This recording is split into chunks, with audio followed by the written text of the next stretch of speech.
Salam alaikum wa rahmatullahi wa barakatuh. Donc, vous pouvez peut-être vous présenter ainsi que votre fonction et par la suite expliquer un peu la situation à Tombouctou et nous donner un peu plus d'informations sur la réelle situation, comme je disais, sur le plan social, culturel aussi, et les besoins de la ville. Bon, moi, c'est Sanché Alpha.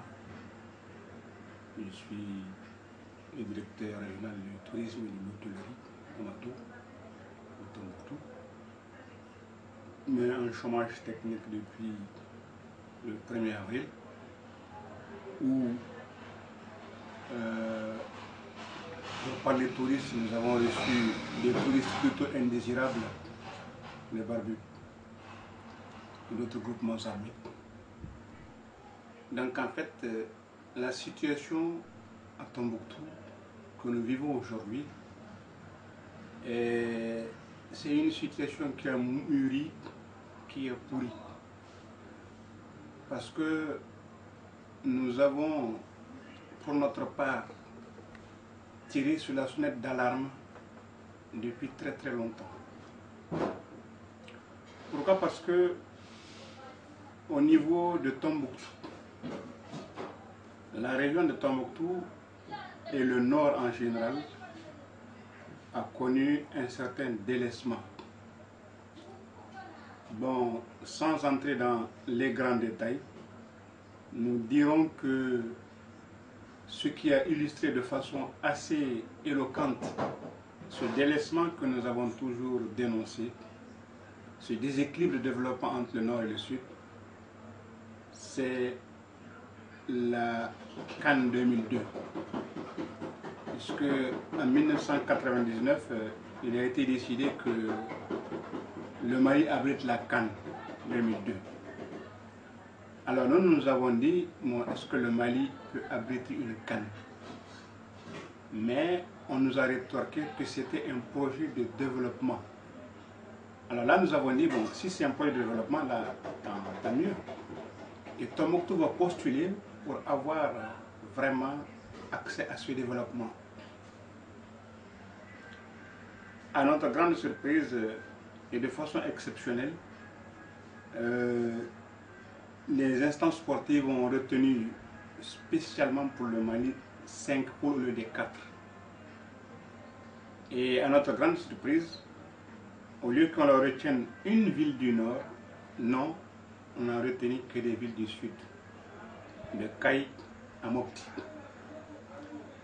Et ça illustrait en fait le Mali utile et le Mali inutile. Et on s'est dit que le I de Mali était tombé dans le lac d'Ebo, et à partir de Mopti, c'est le mal.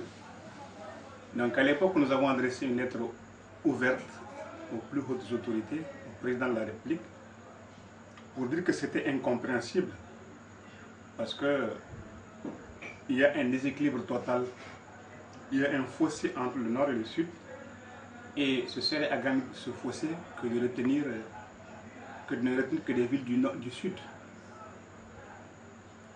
Alors, à l'époque, les gens n'ont peut-être pas vu n'ont pas eu la même vision que nous. Et la lettre ouverte, nous l'avons conclue par ce fait que si vraiment on nous exclut de la CAN, qui est devenue une cuisine anti-Nord, alors nous allons créer le CAN, Comité d'action pour le Nord. Et nous avons créé un organe qu'on a appelé le silence. Donc silence, ça veut dire, on dit que Tombouctou, la ville des 333 saints, serait-elle devenue la ville des 333 silences? Parce que chaque fois qu'on se tait, c'est comme si tu plantes une lance en toi-même. Donc un silence, une lance, deux silences, deux lances, 6 silences, silence. Nous avons fait le jeu de mots. Nous nous sommes battus par la plume, mais le déséquilibre a continué. Et vraiment de façon visible sur le plan touristique, Tombouctou venait directement après Bamako. Parce qu'en matière d'infrastructures hôtelières, en matière de maisons d'hébergement, en matière d'aéroport, d'électricité, donc autant d'atouts qui faisaient de Tombouctou une ville touristique par excellence. Mais avec la CAN, il y a eu beaucoup d'hôtels, beaucoup de villages CAN, beaucoup d'infrastructures dans toutes les régions. De sorte que le fossé est devenu grand. Alors, Tombouctou n'avait plus ce privilège. Alors, Sikasso, il y a plus d'une centaine d'hôtels, Kaye, etc. Alors, donc, sur ce plan, on a été damné et ça élargit le fossé qui était déjà grand entre le nord et le sud. Et nous avons rappelé que par le passé, le nord a toujours été considéré comme une prison, l'endroit hostile où on envoie les indésirables, les fonctionnaires récalcitrants. Et on se rappelle que Modibo a été envoyé à Kabara, à 7 km de Tombouctou. On se rappelle que le bagne de Taudani, c'est au nord. La prison de Kidal, c'est au nord. Donc le nord, c'est l'endroit où on envoie les fonctionnaires indésirables. Et il y a jusque dans les discours officiels ce déséquilibre entre le Mali utile et le Mali inutile. Alors que Dieu sait qu'il y a des ressources extraordinaires, tant sur le plan agropastoral que sur le plan des ressources minières. Bon, ça c'est un aspect. L'autre aspect, c'est que sur le plan culturel et religieux, alors nous nous sommes toujours plaints du déficit de sécurité des monuments, des mausolées et même des manuscrits. On a toujours dit que vraiment on ne faisait rien pour ça. Alors qu'on sait qu'à Tombouctou, il y a 16 mausolées et 3 mosquées qui sont classées au patrimoine mondial de l'humanité. Mais rien n'a été fait dans ce sens. Et par rapport à une certaine dégradation des mœurs, une dépravation sociale, là aussi on avait tiré sur la sonnette d'alarme. Pour dire que en fait, nous avons continué avec ce journal Silence. On est arrivé, parce qu'on a dit que Tombouctou, la ville des 333 saints, serait-elle devenue la ville des 333 Silence. Et arrivé au numéro 333 du Silence, nous avons arrêté. Mais devant certaines sollicitations, nous avons continué avec, sous une autre forme, Silence brisé. Alors, le Silence brisé, il y a eu le numéro 1, le numéro 2, le numéro 3, le numéro 4. Le numéro 5 a coïncidé justement avec le 1er avril et qui a vu justement les bruits de canon briser de façon définitive le silence. Et le numéro 5, c'était assez symbolique parce que c'est 5 sens. Celui qui n'a pas vu, il a senti, ou bien, en tout cas, il a vu cette occupation, il a vu ce changement et les désordres qui s'en sont suivis. Et cela nous conforte dans notre position parce que nous avons toujours voulu tirer l'attention sur ces deux aspects. La nécessité de sauvegarder une culture et la nécessité d'engager un développement réel pour les populations du Nord. Mais les deux n'ont pas été pris en compte. On faisait la sourde oreille et nous avons souvent, au besoin, tordu le cou à un proverbe qui dit que le chien aboie, la caravane passe. Alors nous avons tordu le cou en disant que le chien va continuer à aboyer jusqu'à ce que la caravane s'arrête, la caravane soit obligée de s'arrêter. Et donc, depuis le 1er avril, nous sommes sous occupation. Et les monuments qui ont fait la fierté ont été l'objet de saccage. Les mausolées des saints ont été saccagés. Et c'est de l'incompréhension, c'est de l'intolérance. Parce qu'en fait, tous ceux qui savent, tous ceux qui ont certaines connaissances Sauf que à Tombouctou, en fait, les saints ne font pas l'objet de vénération. Les saints, ce sont des symboles, tout simplement. Et de façon spécifique, on n'a jamais élevé un mausolée sur un saint. En tout cas, pas à notre connaissance. Le saint Sid Mahmoud, il se trouve dans une chambre de sa maison. Le saint Alpha Mouya, c'est une chambre de sa maison. Donc, ça n'a pas été de façon délibérée construire, édifier un mausolée. Non, ça n'a pas été le cas. Et seule l'intolérance et l'incompréhension ont amené à cet état de fait qui a beaucoup touché les populations parce qu'elles ont été touchées dans ce qu'elles ont de plus cher. Elles ont été touchées dans ce qu'elles ont de plus grand et victimes aussi d'une certaine incompréhension parce que à Tombouctou, tout ce qui se pose comme acte sur le plan religieux, tout ce qui se pose comme acte, à Tombouctou, il tire sa légitimité du Coran ou bien de la Sunna. En tout cas, quelque chose qui est en contradiction avec le texte sacré. Des actes de jeu ne sont jamais posés. Et quand on dit à Tombouctou, c'est la ville de 333 saints, en fait 333 saints, c'est purement symbolique. Parce que dans les régions révélées, on parle dans le christianisme du Père, du Fils et du Saint-Esprit, la Sainte Trinité. Et dans le Coran, on parle de Dieu, Jibril et Mohammed. Quand on dit Alif Lam Mim, Zalik el-Kitab la Rayba fihi, ALM, voici le livre dont il n'y a pas de doute.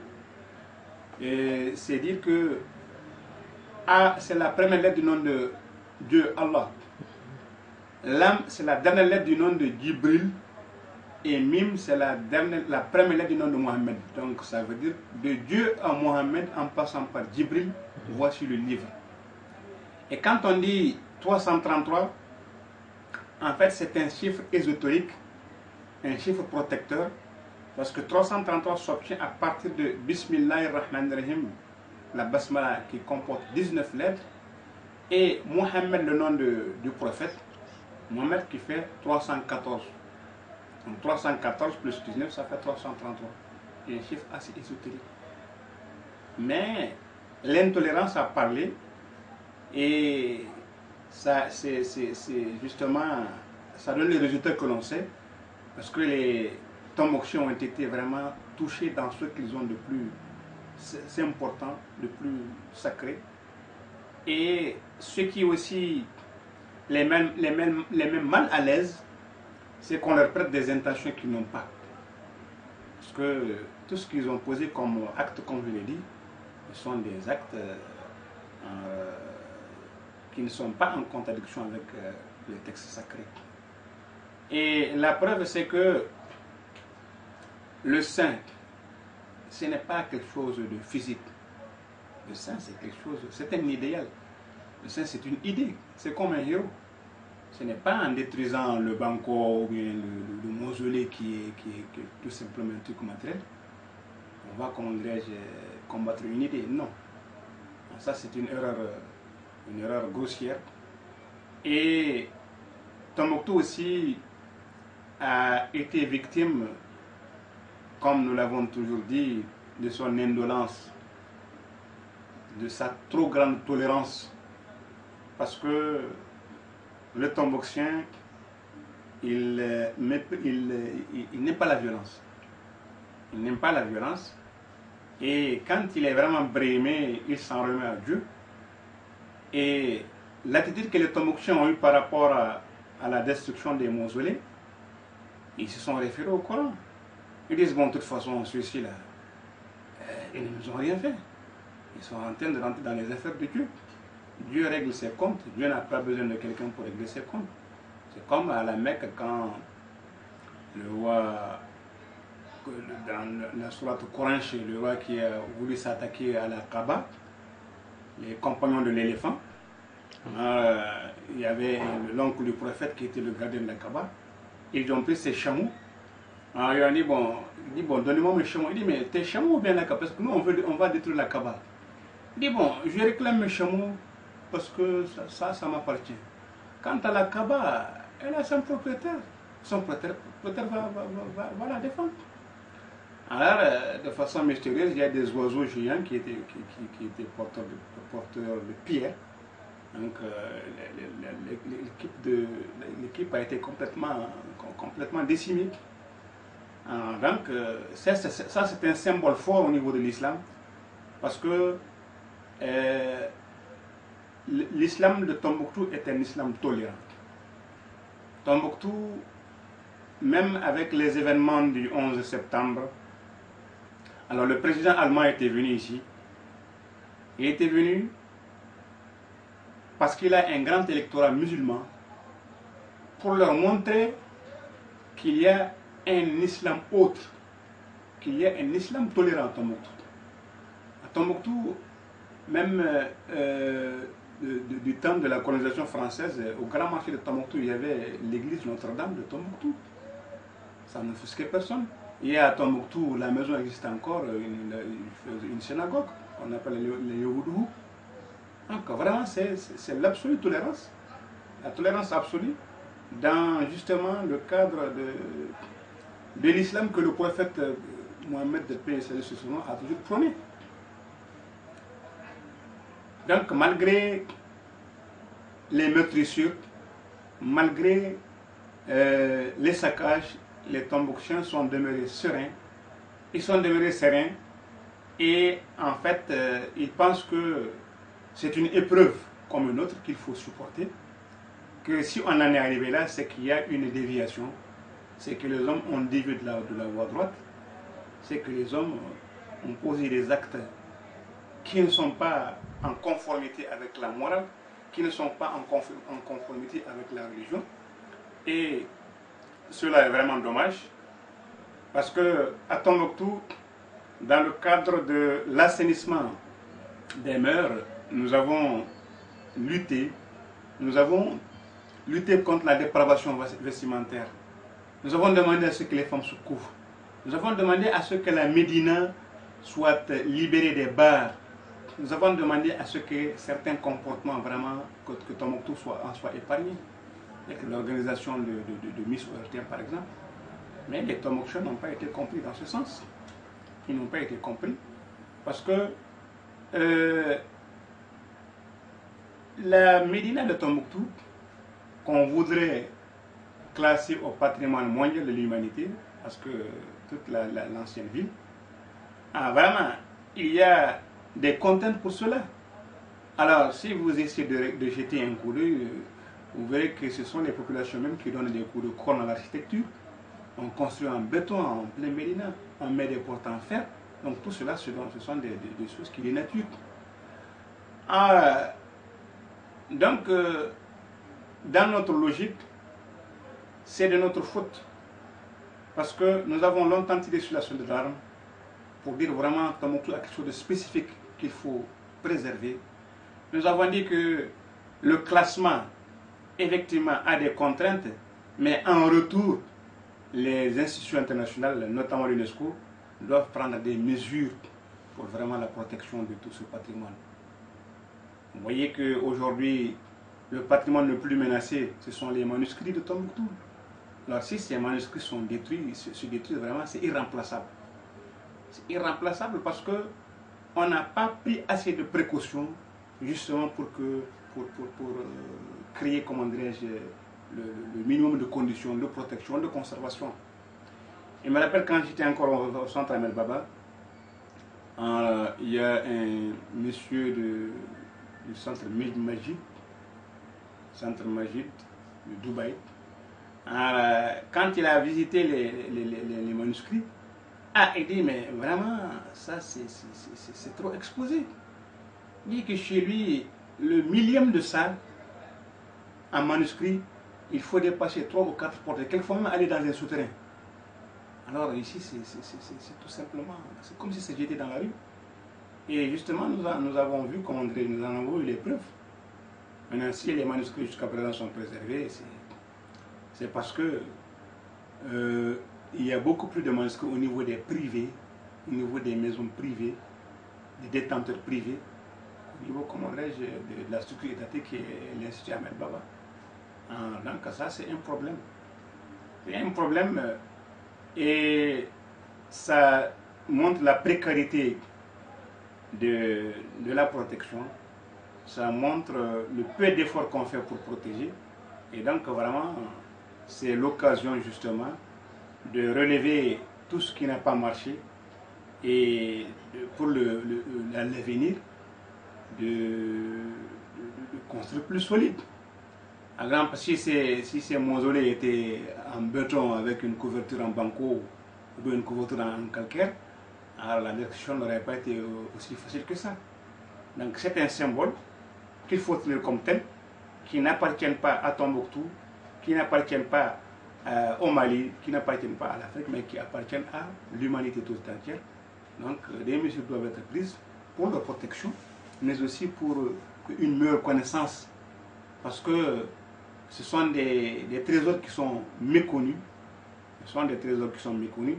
Et si nous prenons par exemple le cas des 3 mosquées, les plus anciennes mosquées, Sankoré, Djingaribert et Sidieye, dans la tradition de Tombouctou, chaque mosquée a sa spécificité. A sa spécificité aussi sa vocation. L'on dit traditionnellement que celui qui veut quand même de faire des prières pour un équilibre social, pour fonder un foyer, pour avoir des enfants. La mosquée de Sankoré, la prière est beaucoup plus exaucée qu'au niveau de la mosquée de Sankoré. Au niveau de Sidieye, celui qui veut prospérer dans le commerce, dans les affaires, alors là, c'est entre guillemets la spécialité. Et celui qui veut le pouvoir, la conquête du pouvoir, alors là, c'est la mosquée Djingaribert. Alors donc, c'est des symboles qui sont là, c'est des symboles qui sont là, et qui ont besoin d'être connus, d'être protégés, d'être consolidés. Juste, je ne sais pas si vous avez entendu la condamnation et l'information du ministère des Affaires étrangères du Maroc qui a lancé un appel aux pays du monde musulman par rapport à l'importance d'unir leurs forces pour protéger le patrimoine du Mali. Et pratiquement a dit que finalement c'était un combat que le monde musulman devait faire face à ces gens. Est-ce que vous pourriez brièvement commenter ou quelle est votre opinion sur la réponse du Maroc dans cette situation-là? Bon, je pense que c'est une réaction très positive parce que les relations entre Tombouctou et le Maroc sont séculaires. Parce qu'en fait, si nous regardons un peu la culture de Tombouctou, elle a subi une très grande influence marocaine sur le plan culinaire, sur le plan du comportement vestimentaire et sur d'autres plans. Nous devons beaucoup, il y a eu des échanges, des interactions et à mon sens, cette attitude du Maroc ne m'étonne guère. Elle ne m'étonne guère et elle doit être suivie parce qu'en fait, comme je le disais tantôt, c'est un patrimoine mondial. Donc, si on en est arrivé là, c'est que l'humanité n'a pas accordé le crédit nécessaire pour le mettre dans certaines conditions. C'est que du côté du Mali aussi, il n'y a pas eu un travail de sensibilisation parce qu'il faut sensibiliser et même sanctionner. Parce que quand c'est un patrimoine mondial, quand un site est classé au patrimoine mondial, alors il y a des avantages mais il y a des contraintes. Donc il faut que le pays qui abrite ces éléments du patrimoine soit assez sensibilisé, forme ces populations, les sensibilise pour qu'ils en connaissent l'importance. Qu'ils en connaissent l'importance et aussi qu'ils puissent quand même être en mesure de les protéger. en mesure de les protéger, parce que moi, il y avait eu déjà quand ils ont commencé la destruction, alors, ils ont arrêté. Mais quand l'UNESCO a condamné, quand les organismes sont mis à condamner, alors là, ils ont continué. Ils ont continué. Alors là, nous avons même appelé certaines institutions, et bon, vraiment, si l'UNESCO ne peut rien faire pour nous, vraiment, on n'a qu'à nous laisser tranquilles. Parce que ce sont des gens, chaque fois que l'UNESCO parle, bon, on va leur prouver que ça nous engage en rien. Nous ne sommes pas démocrates, nous ne sommes pas contents, nous reconnaissons pour nous, etc. Et c'est pour ça qu'à un certain moment, nous avons demandé, vraiment, il serait plus sage d'entreprendre des actions dans le plus grand secret, parce que chaque fois qu'il y a une réaction, une déclaration, il y a une élection qui est là, et devant l'impuissance des institutions à agir, il vaut mieux, comme on dirait, se taire, parce que ces gens-là, ils ont besoin de publicité. Parce que Tombouctou a été aussi victime de son nom. Parce que quand on dit Tombouctou, c'est le monde entier, Tombouctou est beaucoup plus connu que le Mali. Et alors là, quand on dit « Tombouctou, telle chose s'est passée », ça s'amplifie. Et ça leur fait de la publicité. Et sur les 16 mausolées, combien ont été détruits? Bon, sur les 16 mausolées, 7 ont été détruits. Il y a le mausolée au nord, Cheikh Sid Mahmoud. Il y a à l'est Alpha Moya. Il y a au sud, à l'ouest, ce qu'on appelle le cimetière des Trois Saints, Aboul Qasim Touati et 2 autres saints. Et il y a Cheikh Maman Tamba Tamba au niveau de la mosquée, au niveau du camp militaire. Il y a 2 saints, Babar Babadje et Maman Foulani, ça c'est qui sont collés à la mosquée de Djingaribert. Donc ce sont ces mosquées qui ont été détruites. Et selon vous, pourquoi ils ont arrêté la destruction? Pourquoi ils n'ont pas détruit, ils sont arrêtés à ces 7-là? Bon, moi je crois que en réalité, selon certaines informations, on dirait que le fait de détruire ces mausolées, ça ne faisait pas l'unanimité en leur sein même. Donc, s'il y avait eu une élection internationale, si l'UNESCO avait fait une autre déclaration, ils allaient continuer. Parce que eux, ce qui les intéresse, c'est le tapage médiatique, à mon sens.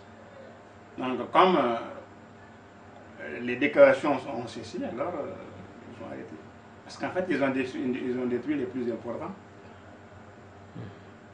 Le plan physique. Ok, donc je vous remercie grandement pour votre interview. Merci. Et Inch'Allah Aziz, on va diffuser l'information. Inch'Allah. Merci.